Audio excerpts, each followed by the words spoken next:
And I'll tell you what we need to do as we begin to go out there here.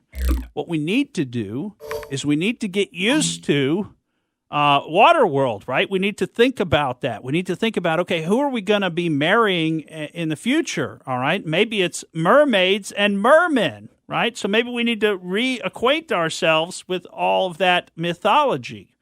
And now this is something you could dress up for this Halloween. You could dress up as a mermaid or a merman. And you know what? If you get a good enough costume, that costume might be useful to you in the next 12 years as the whole world goes underwater, right? According to the predictions, right?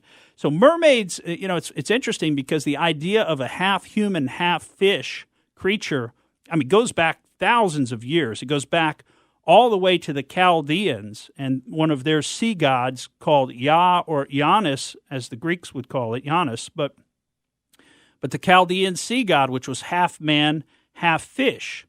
And then the Assyrians, they had their own sea god, except for it was a goddess, Astragatis, who was half fish also. We've got the Dagon fish god, which is particularly interesting because the old priests of the Dagon fish god, and this was a Philistine religion, wore a mitre that if you ever go back and look at the way the mitre is, a mitre's a hat, right? And it looks like a fish's mouth. And I'm telling you, it is an almost exact match for the mitre that the Pope wears today. Now, I'm not saying for certain that that's where the mitre came from, but the Dagon fish god priest's hat is the same hat that the Pope wears today. So I find that very interesting. We had Chinese sailors who believed in mermaids. In fact, they believed mermaids were fairly good. They believed they could grant immortality to you if you were lucky. The Japanese also believed in kind of a half-fish, half-human creature, although theirs was a little bit more fish than human, and they called it a kappa. Now, what's interesting is there's actually a temple in Japan, in Fukuoka, Japan, that has had bones of one of these mermaids displayed since the year 1222. They've had these bones that they say washed up on the seashore, and they've had those displayed, almost, 1,000 years now. Not quite, but almost 1,000 years. I guess 800 years would be more accurate, but that's a long time.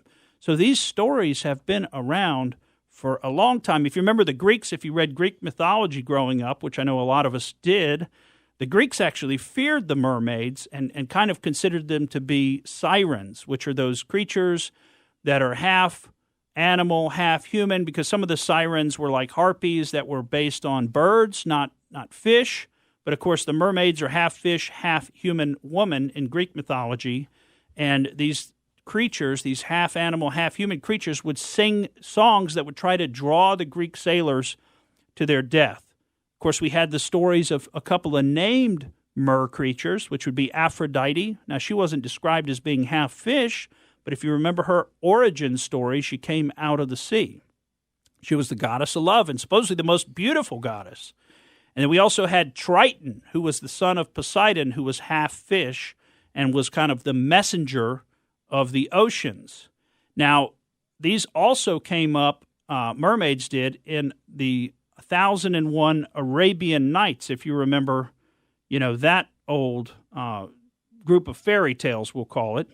And they were described very distinctly as having moon faces and kind of green hair and half fish bodies, so the description of these creatures has been remarkably consistent throughout time. The British had legends of mermaids, and they feared that they would steal the children. Children would tend to go into the water to try to meet the mermaids, and the mermaids would essentially capture them and take them underwater to live with them underwater forever.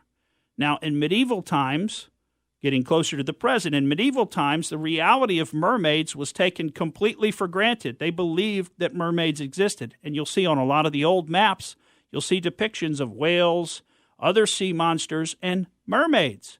These were not considered to be fantastical creatures. These were considered to be real creatures that if you were sailing off in far lands, far areas of the globe, you might run into some of these creatures.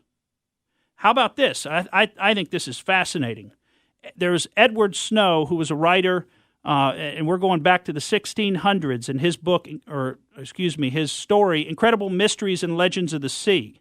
And he describes a 1614, so that's 400 years ago, 1614 encounter. Captain John Smith, you remember John Smith of Jamestown fame? You don't work, you don't eat? That guy. He apparently saw a mermaid swimming about with all possible grace. Nice.